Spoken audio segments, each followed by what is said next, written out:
vous savez, je le dis souvent en forme de boutade, hein, je pense que j'aurais été aussi heureux que je le suis aujourd'hui, professionnellement, s'entend, si j'avais été professeur des écoles en CE2 ou en CM1. Hein. C'est-à-dire que lorsque vous avez la fibre de l'enseignement, si vous voulez, je crois que quel que soit le lieu, l'espace, le public que vous avez, la transmission du savoir et la transmission de la connaissance, c'est ça qui est le plus important. Et donc que vous soyez face à des gamins de 8, 9 ou 10 ans, ou vous soyez face à des étudiants, des adultes de 20 ou 23 ou 25 ans, je dirais que vous êtes à peu près dans le même état d'esprit. Et donc cette passion-là, elle est évidemment indispensable.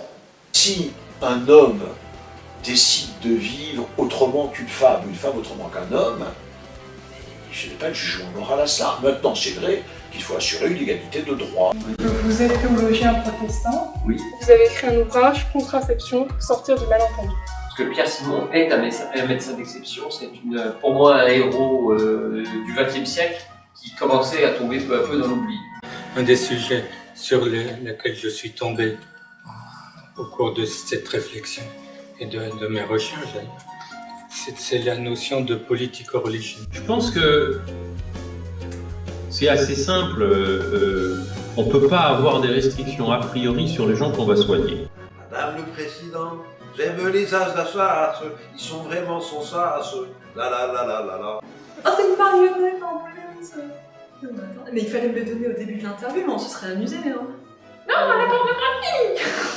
Savoir pourquoi je n'ai droit qu'à la dernière phrase. Il n'eût pas été illogique, Judith, vous qui êtes folle amoureuse.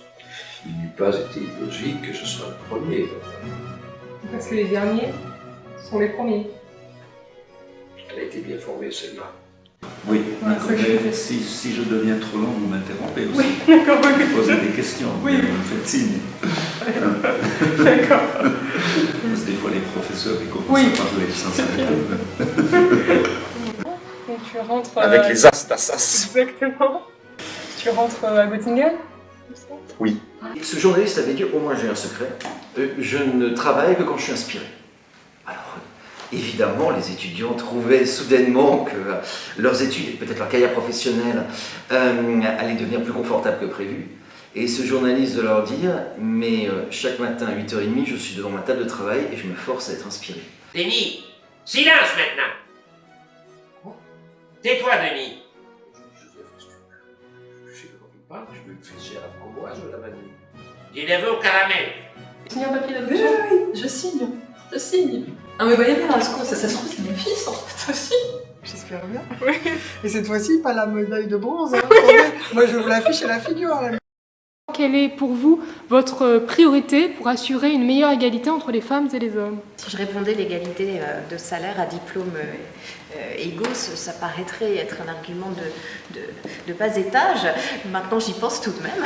Mais à part ça, je pense que l'égalité homme-femme, c'est une vaste question que vous posez là, parce que j'ai l'impression que les féministes que l'on a reçues ici sont toujours dans une espèce de lutte et de combat, et je ne suis pas sûre que cette égalité-là passe par le combat. Elle doit venir de façon naturelle des hommes et de l'ensemble des femmes aussi, parce qu'il n'y a aucune raison qu'il y ait une inégalité entre l'homme et la femme. Donc c'est contre nature que de penser qu'il y ait une inégalité entre l'homme et la femme, et c'est cette idée-là, je pense, qu'il faut partager, et naturellement, les choses se feront. Et pour ma part, je vais répondre par une boutade, mais vous êtes familière, Constance. Je dirais que le meilleur moyen pour résoudre la question des inégalités hommes-femmes, c'est de détruire les catégories d'hommes et de femmes et de ne pas oublier qu'il y a d'autres personnes, des personnes intersexuées, des personnes non-binaires, des personnes à genre, et que c'est, à mon avis, un des moyens les plus efficaces pour détruire cette inégalité-là. J'ai été très frappé récemment dans une formation que je faisais dans un lycée sur le langage inclusif, de voir que les jeunes étaient prêts à changer leur habitude de langage, plus pour protéger les personnes non-binaires que pour protéger les femmes. Alors on peut s'en désoler, dire que vraiment on régresse, mais on peut aussi se dire que peut-être c'est en travaillant avec d'autres personnes qui sont opprimées qu'on arrivera aussi à des résultats en termes d'égalité homme-femme, plutôt que de segmenter et d'opposer les groupes de personnes. Plus vite. 4. Dominique, qu'est-ce que tu fais là? D'ailleurs, peut-être que l'un d'entre vous a une bague à sa main, dans quel cas vous vivriez dans un déni masochiste.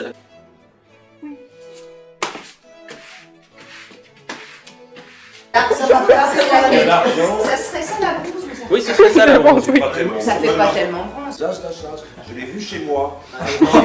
Ma concierge a appelé la police. On m'a interviewé, j'ouvre la porte, je tombe sur un Monsieur Major, il vous invite, c'est horrible. Ça doit être la prison de la santé, je ne sais pas. C'est un lion. J'ai une question concernant le TD de la semaine dernière. Est-ce qu'il est possible de rendre caduc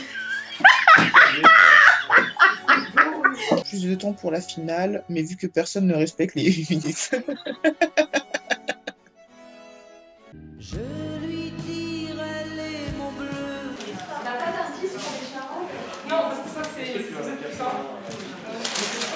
C'est super dur.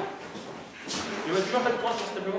Qu'est-ce qu'il y a? Je vois toujours pas de points sur ce tableau à part les autres. C'est normal. Ouais, là, c'est-à-dire je suis obligée de faire le tour pour les autres, parce que tiens, ils n'ont pas de points, c'est bien. Alors, mais vous êtes 3, mais ça suffit.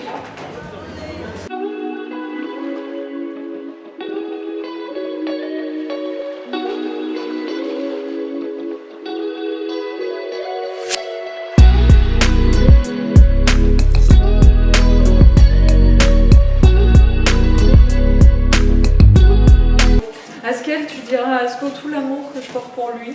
On a déjà un enfant ensemble. Et il faut lui donner un foyer traditionnel et stable. Donc, est-ce que tu veux bien m'épouser Asko, s'il te plaît? On lui transmet. L'équipe de Watson. Du coup, on a pas d'indice Oui. Oui. On demande notre indice. Madame, on demande notre indice. Ah oui, c'est vrai. On a Non, ne donnez pas, ils ont triché. Je lui dirai les mots bleus, les mots qu'on dit avec les yeux. Nous sommes avec Estelle Fragu, la nouvelle marraine des As. Quelle est votre impression? Quels sont vos premiers mots pour les As? Qu'est-ce qu'il y a de plus simple les devinettes ou les charades? C'est les mots un truc simple. Je suis très fière d'être marraine. Qu'est-ce que c'est que ça? Constance? Oui, c'est super bien. C'est toujours de très bons moments à chaque fois qu'il y a des activités. Toujours surprenant, parfois un peu tordu. Sauf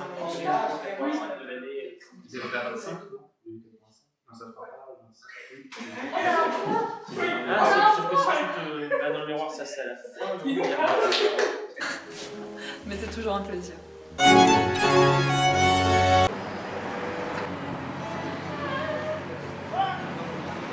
Pourquoi qu'est-ce qu'il y a de plus important dans l'éloquence? Alors, ce qui est important pour moi dans l'éloquence, évidemment, c'est la prise de parole. La prise de parole pour un public qui n'a pas l'habitude justement de prendre la parole, si bien que voilà, votre rapport, en tout état de cause, il aura été hyper important et il aura eu un aspect prenant pour les élèves. Je poserai alors une question aux deux candidats qui consisterait à leur demander la différence qu'ils font entre éthique et morale.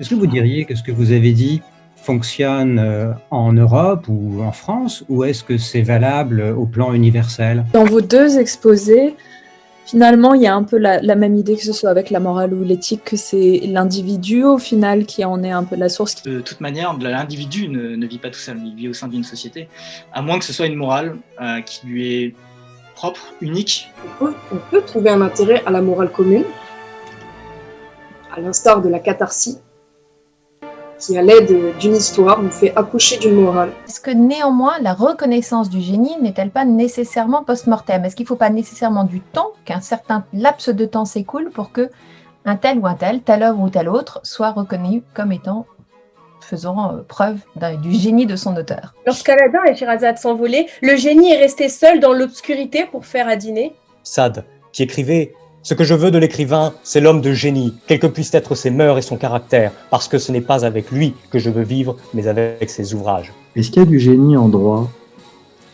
Une mauvaise copie d'examen peut-elle être géniale? Ifa, vous avez peut-être été placé dans ce cas-là. Une réponse courte. Très bien. Eh bien oui, je pense qu'une copie nul pour un professeur peut être génial pour un autre. Un talent de l'élève, c'est-à-dire une capacité à atteindre une cible qu'il est difficile d'atteindre. Le génie, ce n'est pas atteindre une cible que peu de gens peuvent atteindre. Le génie, c'est atteindre une cible que certains ne peuvent même pas voir. Constance, est-ce que je vous vois? Oui, vous êtes dans votre salle si belle. Enfin, c'est de l'autre côté que c'est beau, il faut regarder à droite. C'est peut-on accepter de voir méconnaître un génie sans bouillir? Nous avons décidé d'attribuer le prix de ce concours à Ifa Cocheteux. Le génie peut être obscur, car si l'on peut être réchauffé, c'est bien, car nous avions froid. Moi, Marianne, je sais que tu vas vouloir m'humilier en racontant que le même concours que nous avons passé, tu m'as écrasé malgré le nom que j'essayais de prolonger, que tu as fini major, tout le monde le savait, voilà. Et moi, je n'étais que médaille de bronze, donc je suis une sous-merde, mais je te reconnais bien là, je te reconnais bien là. Je me défendrai, ça va chier. Parce que moi, j'ai été major, grâce à toi, Denis. Grâce à toi. Alors, c'est sûr que après, et il faut surtout que je me mette présidente, et puis surtout, à juge unique, pour que surtout je puisse bien t'enfoncer, pour que personne ne sache jamais que si j'ai été major. C'est grâce à toi, Denis. Pas remis en cause ton titre de major en droit. Tu étais tellement contente parce que tu venais d'un milieu social modeste, tandis que moi, je venais de la haute, j'habitais à Bufoche déjà, tu comprends? Donc je me suis dit, allez, c'est un peu comme ça que j'ai commencé ma carrière de solidariste. Aider les petits, aider les sans-papiers, aider les sans-moyens. Ça va mieux maintenant, Marianne, hein? Voilà, mon chéri. Oui. Condamnez-moi, j'adore ça. Denis Mazo est au droit des contrats, ce que Lady Gaga est à la pop. Une référence. De prison roche et tôle à la montagne. Il se mettait à entonner cette chanson qu'on connaît tous. Fais-moi mal, Denis, Denis, Denis, fais-moi mal, j'en ai tellement envie. Voilà. Il y a une chose que tu as trompée encore. Et ça, c'est vraiment la dernière chose dans la tromperie qui est la tienne, c'est la mort. La mort, tu l'as trompée et tu l'as bien eu, la mort. Elle t'attendait, tu l'as rappelé sur cette petite route du Limousin il y a 2 ou 3 ans. Et ben tu l'as bien eu. Tu lui as dit non, tu vas revenir un autre jour parce que j'ai encore des étudiants à enseigner, à élever. J'ai encore des amis à faire rire. J'ai encore une famille à aimer. J'ai encore des spectateurs à éblouir. Et ben t'as encore tout ça, Denis. Et ben la mort, tu l'as bien trompée. Et si elle se porte partie civile aujourd'hui, et ben elle a bien raison parce que effectivement, tu l'as bien ridiculisé, la mort. Et nous avions cette année-là comme guide et traductrice, accompagnatrice, je dois dire, une charmante jeune femme, une charmante colombienne aux yeux verts émeraude de Colombie. Voilà. Je tiens à préciser que j'étais à l'époque parfaitement célibataire et sans enfant. J'étais un des rares hommes de ce groupe à être célibataire et sans enfant. Et un soir que nous avions l'honneur d'être reçus à l'ambassade de France, un petit groupe s'était formé autour de cette charmante demoiselle dont j'étais. Je ne sais pas trop ce dont nous parlions, mais évidemment le sujet de la discussion avait assez peu d'importance. Et voilà que Denis, qui se trouvait un peu à l'écart, arrive et lance à la cantonade.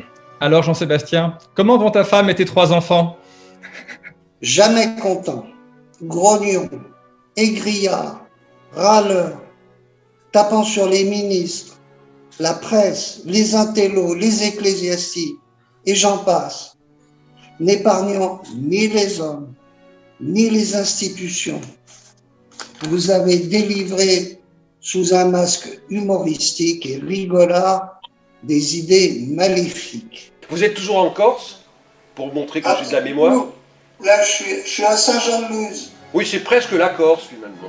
Et enfin, 4e chef, le plus grave, la confusion de l'amphithéâtre et du lupanar. Vous avez divulgué des vidéos séditieuses avec la complicité de cette personne. Vous commentez allègrement les procès sur le sexe neutre et encouragez toutes sortes de libertinages. Nous en avons eu la manifestation à l'instant même lorsqu'il a été question de ces étudiantes. Monsieur Mazo, pour cette corruption de la jeunesse, j'appelle le tribunal en sa présidente, Marianne Frison-Roche, dont je crois d'ailleurs que l'une des anciennes étudiantes est également chargée de t'aider, travaillait avec Denis Mazo. Peut-être le tribunal est-il partial, nous ne le saurons pas. Je vous demande donc, le tribunal, de condamner Denis Mazo à la ciguë. Mais tu pourrais peut-être lui sauter à la gorge, l'assassiner. Mais je l'ai déjà assassiné. Mazo, c'est le plus beau. Et Monsieur Mazo nous avait demandé un changement, parce que nous avons un slogan qui est un assassin dans un corps sain, Et lors d'une interview, il m'a proposé « Mazo, c'est le plus beau ». Est-ce qu'on peut retenir ce slogan? Dès l'instant que les femmes n'entrent pas en compétition et que nous ne sommes pas, Denis et moi, en compétition pour savoir si de lui ou de moi, lequel est le plus beau, ça ne me dérange pas. C'est uniquement la compétition entre les hommes. On peut très bien considérer, et j'approuverai à 100%, que Denis, c'est bien le plus beau. Ça a été un moment absolument merveilleux. Vive les As d'Assas!